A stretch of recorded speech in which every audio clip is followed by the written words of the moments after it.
الحمد لله نحمده ونستعينه ونستغفره ونؤمن به ونتوكل عليه ونعوذ بالله من شرور أنفسنا ومن سيئات أعمالنا من يهده الله فلا مضل له ومن يضلله فلا هادي له وأشهد أن لا إله إلا الله وحده لا شريك له وأشهد أن محمدًا عبده ورسوله صلى الله عليه وسلم وشر الأمور محدثاتها وكل محدثة بدعة وكل بدعة ضلالة وكل ضلالة في النار. أعوذ بالله السميع العليم من الشيطان الرجيم. بسم الله الرحمن الرحيم.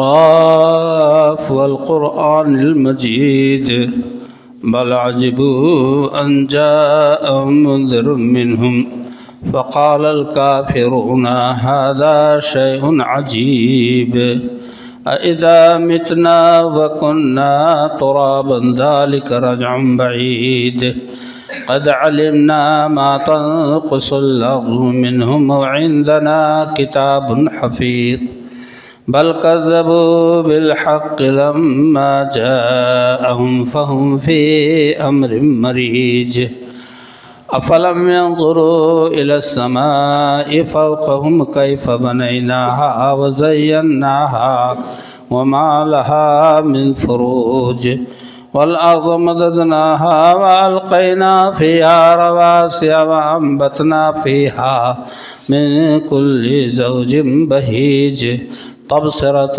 وذكرى لكل عبد منيب ونزلنا من السماء ماء مباركا فأنبتنا به جنات وحب الحصيد والنخل باسقات لها طلع نضيد رزقا للعباد وأحيينا به بلدة ميتا كذلك الخروج كذبت قبلهم قوم نوح وأصحاب الرس وثمود وعاد وفرعون وإخوان لوط وأصحاب الأيكة وقوم تبع كل كذب الرسل فحق وعيد أفأعينا بالخلق الأول بل هم في لبس من خلق جديد.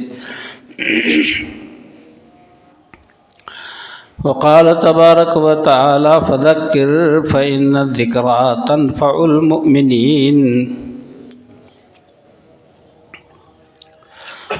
اللہ وحدہ لا شریک کی بے پایاں اور بے حد و حساب تعریفات و توصیفات کے بعد نصیحت پر مبنی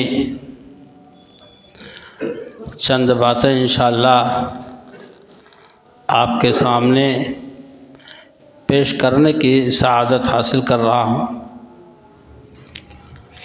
اللہ رب العالمین کی حمد و ستائش اور سرور کائنات سید الانبیاء جناب محمد رسول اللہ صلی اللہ علیہ وسلم کی ذات گرامی پر درود و سلام کے نذرانے. میرے دوستوں اور بھائیوں، حضرت ابو ہریرہ رضی اللہ تعالیٰ عنہ نے روایت کی ہے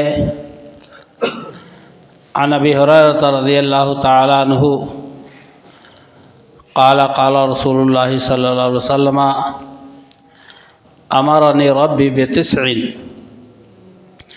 خشیت اللہ فی السر والعلانیہ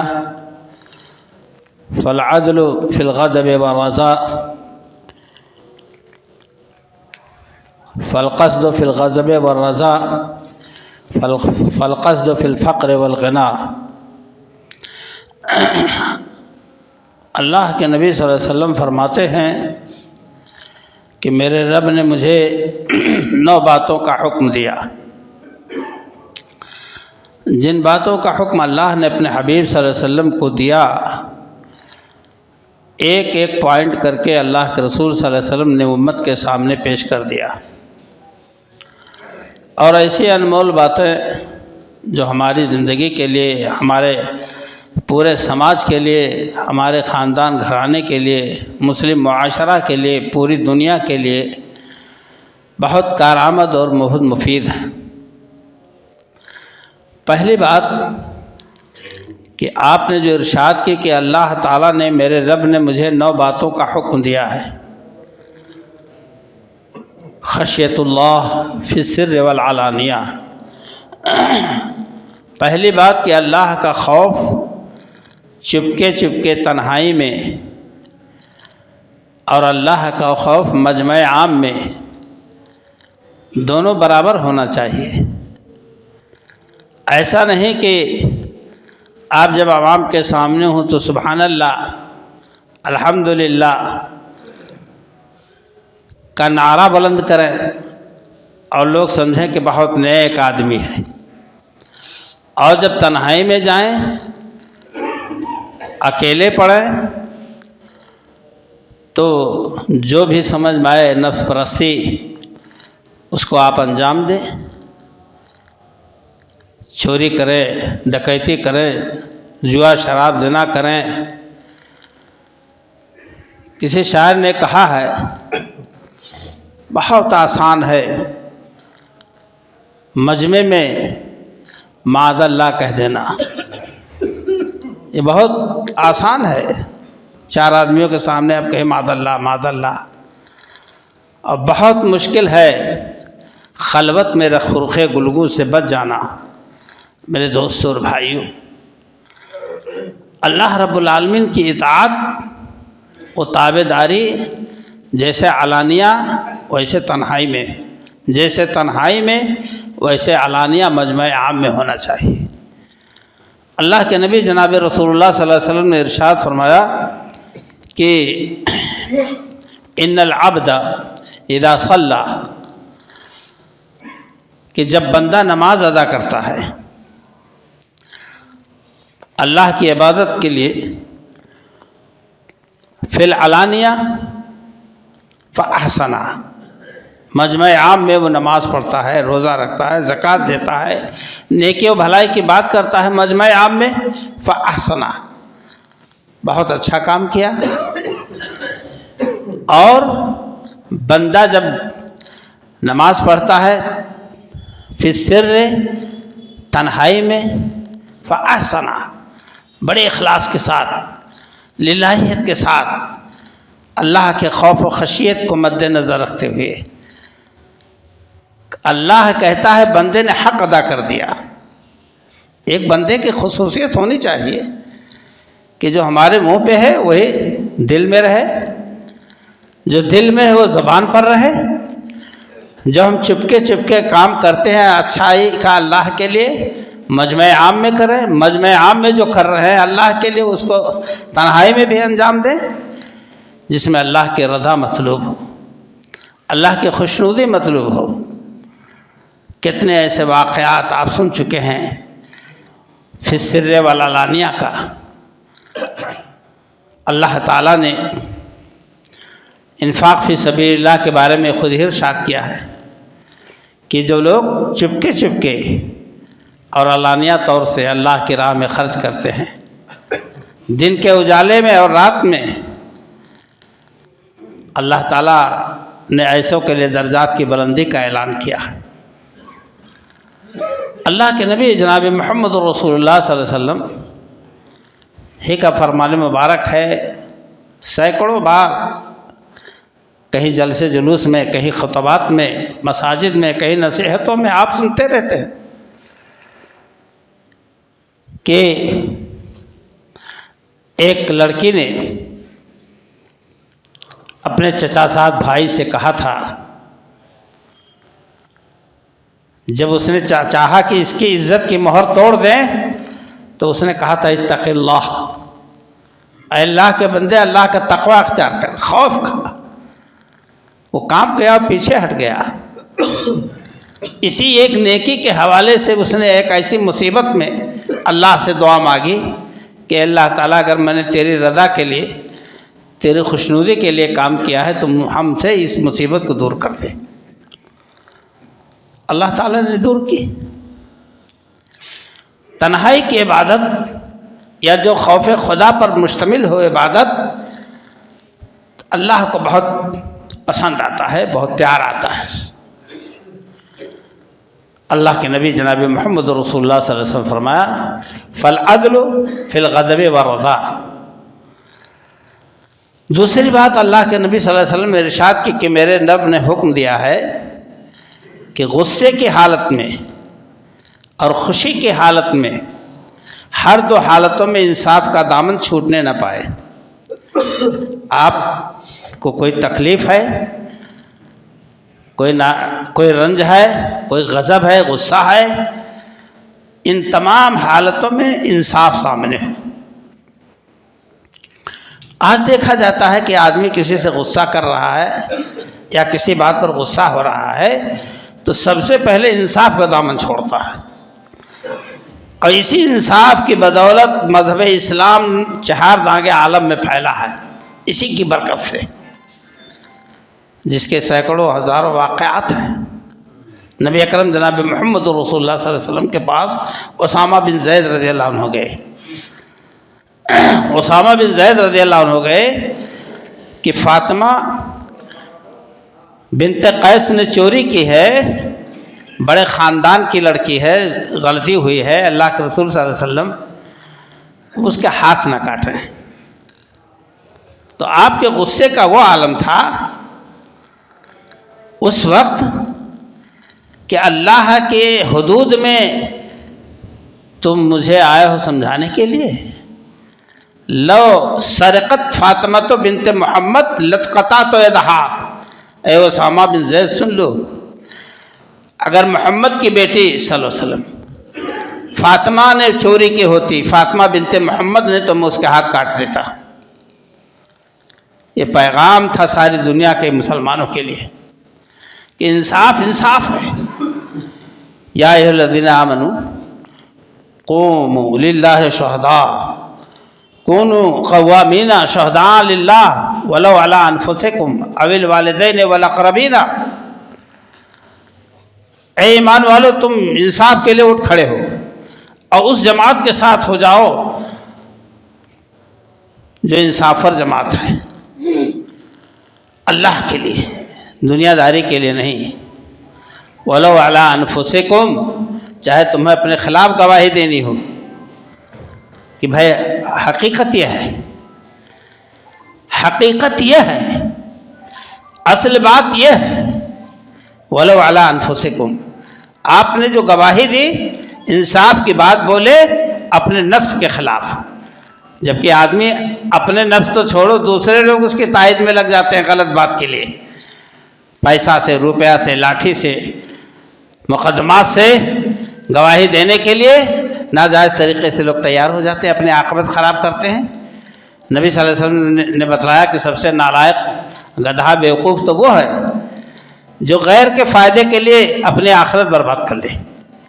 میں پوری لائن بھائی کس کی موبائل بول رہی ہے؟ تو میں عرض کر رہا ہوں کہ انصاف کے لیے اللہ نے کہا اے ایمان والو تم ہو جاؤ، کھڑے ہو جاؤ اللہ کے گواہ بن کر، شہداء للہ، اللہ کے لیے۔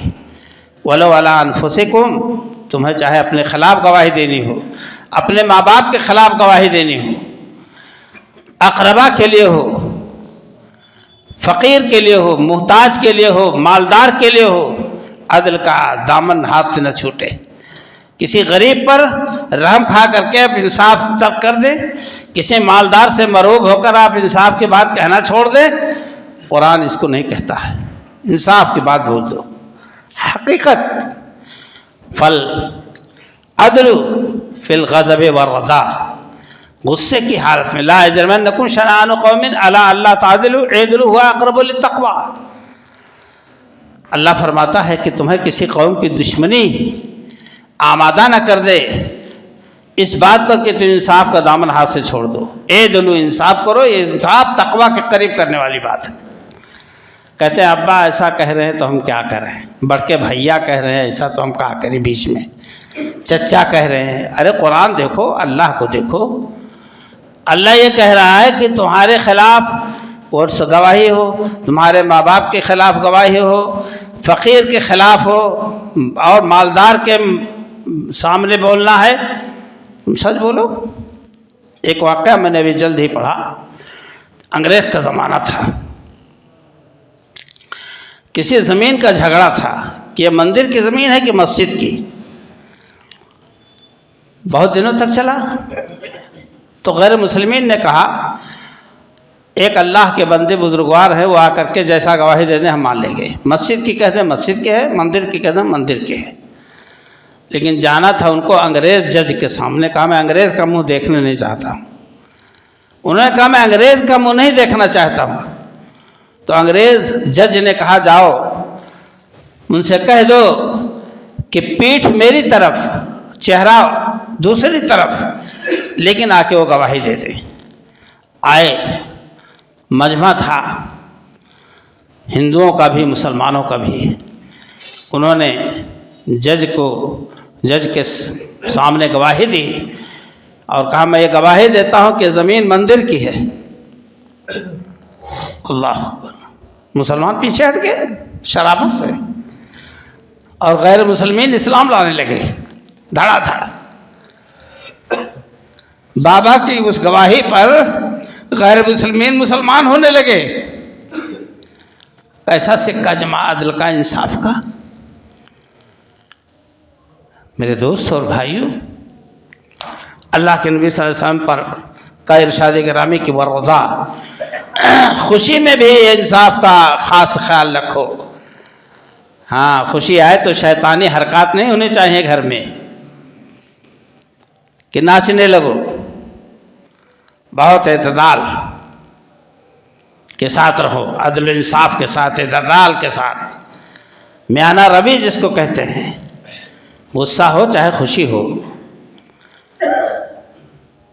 میرے دوست اور بھائیوں، آج کیا ہو رہا ہے؟ خوشی آئی معمولی سی تو آدمی آپے سے باہر، حدود شرع کے خلاف گھر میں جو ہے ہڑدنگ مچی ہوئی ہے۔ کیا ہے؟ اللہ کے نبی جناب محمد رسول اللہ صلی اللہ علیہ وسلم نے فرمایا والقصد فی الفقر والغنا، اعتدال ہونا چاہیے غریبی میں بھی اور مالداری میں بھی۔ آج غریبی ہے، معتدل رہو، سکون اطمینان سے رہو، پیٹ پالنے کے لیے جھوٹ نہ بولو، چوری نہ کرو، ڈکیتی نہ کرو، کسی کا مال غصب نہ کرو۔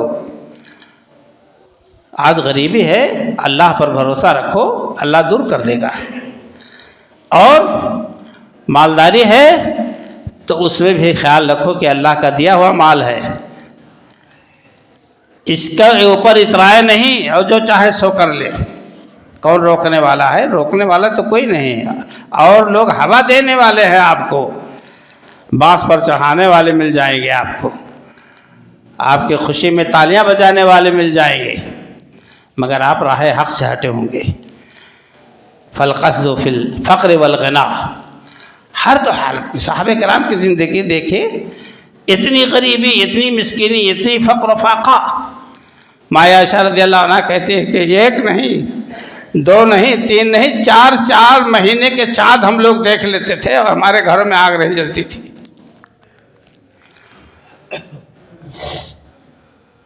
واقعہ مشہور ہے، نبی صلی اللہ علیہ وسلم نے پوچھا ابو بکر عمر کہاں، اور آپ صلی اللہ علیہ وسلم بھی گھر سے نکل پڑے تھے۔ کہا اللہ کے رسول صلی اللہ علیہ وسلم کہاں بتلائیں؟ تو آپ نے فرمایا کہ جس چیز نے تمہیں گھر سے نکالا ہے اسی چیز نے مجھے بھی۔ بھوک، کتنی بےتابی رہی ہوگی بھوک میں کہ گھر سے نکل پڑے۔ اللہ کے رسول صلی اللہ علیہ وسلم نے فرمایا جس چیز نے تم دونوں کو نکالا گھر سے اسی نے مجھے نکالا ہے۔ لیکن کوئی ایک واقعہ بتلائے کہ صحابہ کرام نے کسی کی کچی کھجور، پکی کھجور، گدر کھجور توڑ کے کھا لیا ہو، منہ میں ڈال لیا ہو؟ نہیں۔ فی الفقر والغنا، نہ مالداری میں صحابہ کرام اترائے اور نہ غریبی میں صحابہ کرام پریشان ہوئے کہ حدود شریعت کو وہ توڑتے۔ اللہ کے نبی جناب محمد رسول اللہ صلی اللہ علیہ وسلم نے فرمایا کہ وان اصلا من قطعنی، میں اس سے جڑوں جو مجھ سے ہٹے، مجھ سے کٹے۔ آج کیا ہے؟ آج یہی حال ہے کہ ارے ایک وہ ایک ہم، یہی ہے آج سب سے بڑا دین و مذہب دھرم۔ ہم نے مان لیا ہے کہ ارے ایک وہ ایک ہم کو نہیں پوچھا تو ہم کیوں پوچھنے جائیں؟ چاہے جتنا حقیقی ہو، کتنا سگا بھائی ہو، چچیرا بھائی ہو، خاندان ہو، بہن ہو، بھانجی ہو، بھتیجی ہو، آج محبت و مروت دونوں دلوں سے آنکھوں سے نکل چکا ہے۔ آپ صلی اللہ علیہ وسلم فرماتے ہیں کہ وان اصلا من قطعنی، میں اس سے جڑوں جو مجھ سے کٹے، جس کا نتیجہ آپ نے دیکھا کہ 23 سالہ دور نبوت میں مذہب اسلام اسی سرزمین عرب کے ذرے ذرے سے اللہ کی آواز بلند ہونے لگی۔ برکت دیکھیں، وَعَفُوَ عَمَّنْ ظَلَمَنِي، مجھے حکم ہوا ہے کہ میں معاف کر دوں اس کو جس نے مجھ پر ظلم کیا ہے۔ نبی صلی اللہ علیہ وسلم پر ظلم، مکہ والوں کا ظلم 13 سال، طائف والوں کا ظلم، پوری تاریخ آپ کے سامنے ہے۔ تبلیغ و تذکیر میں تواصی بالحق کی راہ میں جو مصیبتیں و پریشانیاں انبیاء کرام نے، حضور اکرم صلی اللہ علیہ وسلم نے جو اٹھائی ہیں، اس کا اندازہ ہمارے آپ کے سر سے باہر ہے۔ آپ صلی اللہ علیہ وسلم نے فرمایا جس کے راوی حضرت عبداللہ بن مسعود ہیں، وہ کہتے ہیں کہ اللہ کے نبی صلی اللہ علیہ وسلم فرمایا کأنی انظر الی رسول اللہ صلی اللہ علیہ وسلم یحکی نبی من الانبیاء، آپ واقعہ بیان فرما رہے ہیں، وہ کہہ رہے ہیں میں لگتا ہے ایسا ہے کہ جیسے میں دیکھ رہا ہوں کہ اللہ کے رسول صلی اللہ علیہ وسلم نے نبیوں میں سے کسی نبی کا واقعہ بیان کیا۔ ضرب قومہ فآدموہ، قوم نے مارا ان کو، یہاں تک کہ خون آلود کر دیا نبی کو۔ اب بیان کون کر رہے ہیں؟ نبی صلی اللہ علیہ وسلم۔ انبیاء میں سے کسی نبی کی حالت بیان کی کہ قوم نے مارا اور خون آلود کر دیا، لہو لہان کر دیا۔ آپ فرماتے ہیں وَهُوَ يَمْسَحُ الدَّمَ، بے وجہ ہی وہ نبی اپنے چہرے سے خون پوچھتے جاتے ہیں، چہرے سے خون صاف کرتے جاتے ہیں اور کہہ رہے اللہم اغفر لقومی فإنہم لا یعلمون، اور دعا بھی کر رہے ہیں اللہ میرے قوم کو ہدایت دے، بخش دے، یہ نہیں جانتے ہیں دین کیا ہے، اسلام کیا ہے، نبی کیا ہے، قرآن کیا ہے، نادان ہے۔ اور جانتے ہو وہ خود نبی صلی اللہ علیہ وسلم تھے۔ واقعہ تو آپ نے نام لے کے نہیں بتلایا، یہ بتلایا کہ نبیم من الانبیاء، انبیاء میں سے کسی نبی کا واقعہ ہے کہ ان کے قوم نے ان کو مارا۔ طائف کا واقعہ دیکھ لیجیے، سامنے آئے فرشتے، کہا نہیں اللہم اہد قومی فإنہم لا یعقلون، یہ عقل والے نہیں ہیں، نادان ہیں، اللہ انہیں دین کی سمجھ دے، ہدایت دے۔ تبلیغ کی راہ میں مشکلات ہیں، نصیحت کی راہ میں۔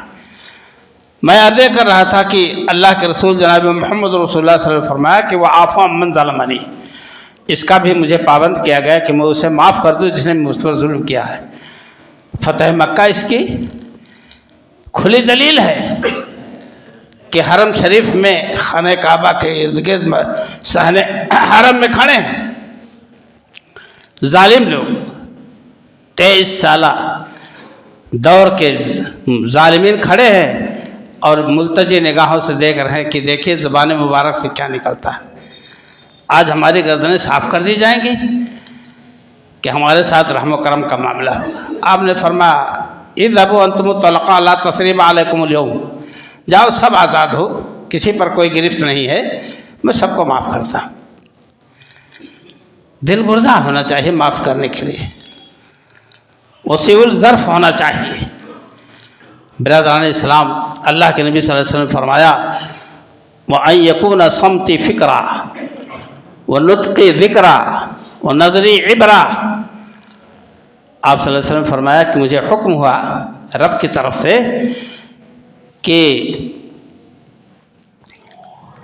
آپ نے فرمایا کہ میری خاموشی غور و فکر ہو، آپ بھی خاموش رہتے ہیں، چپ چاپ اکیلے بیٹھے ہیں، لیکن ذہن دنیا میں چکر کاٹتا ہے۔ آپ صلی اللہ علیہ وسلم نے فرمایا کہ فکر کرو، سوچو، غور فکر کرو آخرت کے لیے،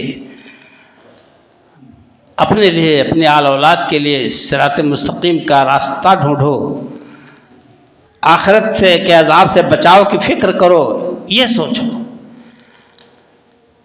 وَصَمْتِ فِكْرًا وَنُطْقِ ذِكْرًا، جب میں بولوں تو میری آواز ذکر الہی ہو۔ اللہ کے رسول صلی اللہ علیہ وسلم سے پوچھا تھا، پوچھنے والے نے کہ سب سے زیادہ پیارا اور اچھا مال کون سا ہے؟ کیونکہ مال کی تو بڑی توہین اللہ نے کی ہے کہ یہ سانپ بچھو بنیں گے اور یہ ہے اور داغا جائے گا، اس مال کا جس کا زکوٰۃ نہ نکلے۔ تو آپ صلی اللہ علیہ وسلم نے فرمایا تھا کہ لسان ذاکرون وقلب شاکرون وزوجۃ مؤمنۃ تعینہ علی ایمانہ، وہ زبان جو اللہ کا ذکر کرے۔ ہم لوگ تو بالکل غافل، ٹھٹھا مذاق ہنسی میں چلتی ہے زبان، اور اس کے بعد بھی کوئی استغفر اللہ نہیں کہتا، اس کے بعد بھی تمام لغویات کے بعد بھی بندہ نہیں کہتا اللہ پھر استغفر اللہ واتوب الیہ، کوئی نہیں کہتا۔ احساس مر چکا ہے، دینی احساس مر چکا ہے، تو کہاں سے زبان سے نکلے؟ جبکہ بارہا سنے آپ کی بندہ سے جب غلطی ہو جاتی ہے اور بائیں والا فرشتہ قلم اٹھاتا ہے تو دائیں والا کہتا ٹھہر بھائی، شاید توبہ کر لے تو لکھ کر کیا کرے گا، پھر ابھی مٹائے گا۔ تو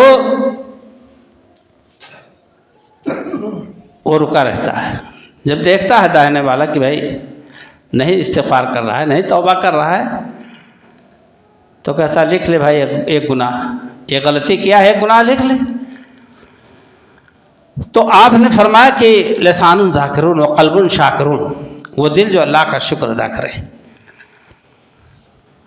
اور وہ عورت ایمان والی جو اپنے شوہر کے ایمان میں مددگار ہو۔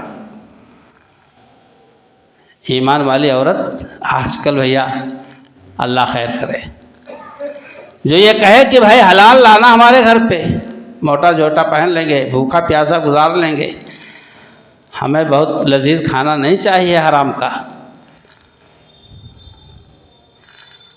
یہ بہت بڑی مدد ہے ایک عورت کی، اہل ایمان کی، صاحب ایمان عورت کی، کہ اپنے شوہر کو آزاد کر رہے ہیں کہ بھوکا ہم رہ لیں گی مگر ہمیں حرام لقمہ نہیں چاہیے، نہ ہمارے بچوں کو بہت زرق برق نہیں چاہیے،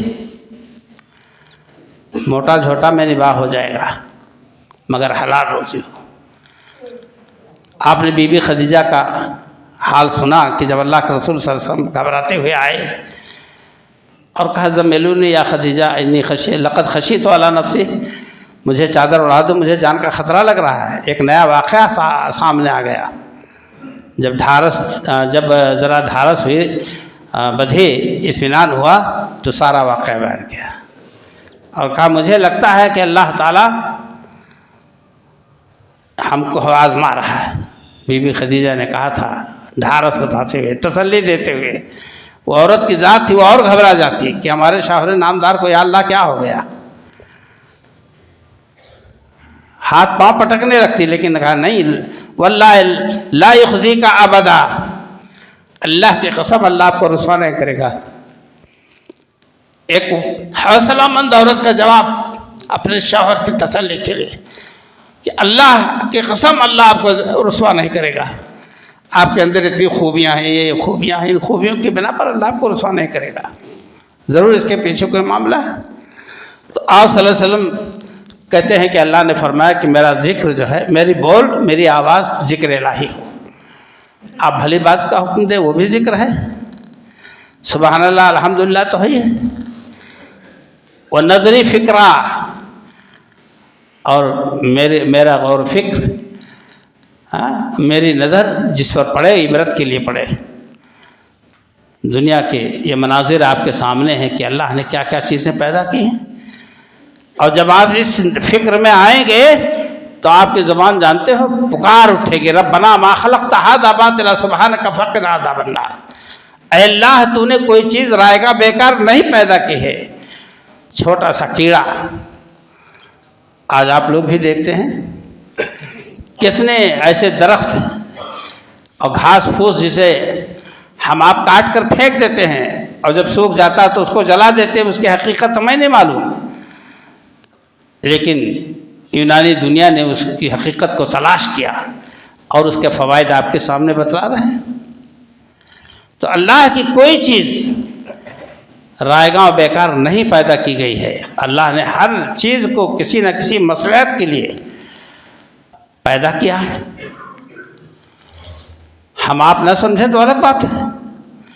تو آپ صلی اللہ علیہ وسلم نے فرمایا کہ وَنُطْقِ ذِكْرًا وَنَظْرِ عِبْرًا، اور میری نظر عبرت کے لیے اٹھے۔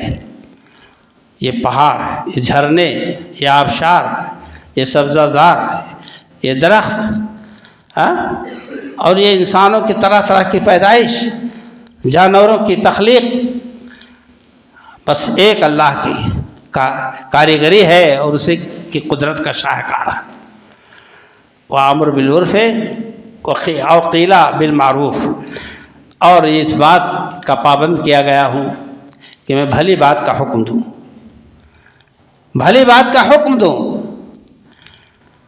بھلی بات، کنتم خیر امۃ اخرجت للناس تأمرون بالمعروف وتنہون عن المنکر وتؤمنون باللہ، تم برپا اسی لیے کیے گئے ہو امت محمد، بہترین امت ہو، امتیں اور بھی ہیں لیکن ان میں تم بہترین امت ہو۔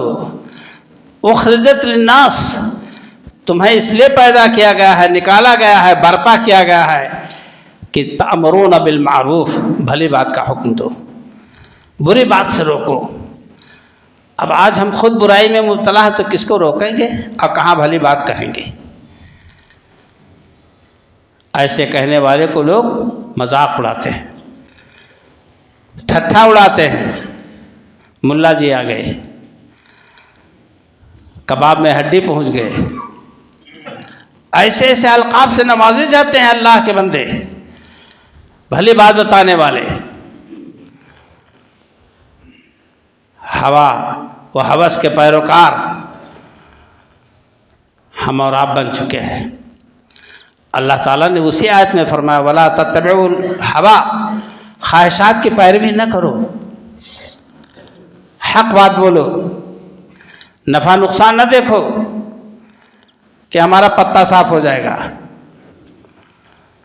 برادران اسلام، یہی چند باتیں جسے اللہ تعالیٰ نے اپنے حبیب صلی اللہ علیہ وسلم کو نصیحت کی، حکم دیا، اور آپ صلی اللہ علیہ وسلم نے اس چیز کو منوعاً امانت داری کے ساتھ ہم تک پہنچا دیا۔ عمل کرنا ہماری آپ کی ذمہ داری ہے۔ اللہ تعالیٰ سے دعا ہے کہ رب کائنات ہم تمام لوگوں کو بحیثیت امت مسلمہ کے ان نصیحتوں کی باتوں کو اپنانے کی اور اس پر عمل کرنے کی اللہ تعالیٰ توفیق عطا فرمائے۔ جو لوگ پریشان حال ہیں اللہ ان کی پریشانیوں کو دور فرمائے، جو لوگ مظلوم ہیں اے اللہ تعالیٰ ان کی مظلومیت کو دور فرما، مصیبتوں کو پریشانیوں سے اللہ تعالیٰ انہیں چھٹکارا عطا فرما اور ان کے لیے آسانیاں، زندگی آسان بنا دے، آسانیاں فراہم کر دے۔ اے الہ العالمین، جو ہمیں بیمار انہیں شفا عطا فرما، جو اور بھی کسی پریشانی میں مبتلا اللہ ان کی پریشانیوں کو دور فرما۔ اے اللہ تعالیٰ ہم سب کو اپنے گھر مساجد کی آباد کاری کی توفیق عطا فرما دے۔ مساجد کی آباد کاری نہ ہونے کی بنا پر خدا نخواستہ اللہ پناہ کہ آج مساجد ہی پر عذاب ہے، مساجد ہی پر عذاب ہے، مدارس پر عذاب ہے، ہمارے غیرت کا امتحان ہے۔ ہم نے کب سے مسجدوں کو چھوڑ رکھا ہے، اللہ کے گھر کو؟ تو ظاہر بات ہے یا تو اللہ کا مقصد ہوگا کہ ہماری مسجدیں آباد ہو جائیں، ہمارے گھر آباد ہو جائیں، ہمارے بندے ہمارے سامنے سجدہ ریز ہو جائیں، اور یا تو واقعی اللہ کو منظور ہے کہ ایک ظالم ہم کو اور آپ کو نیست و نابود کر دے خدا نخواستہ۔ ہمارے ایمان اعمال ایسے ہیں، بس اللہ تعالی ہم سب کو صحیح ایمان و عمل کی توفیق سے نوازے اور ہم سب کے ہمارے مدارس و مساجد کی حفاظت فرمائے، آمین۔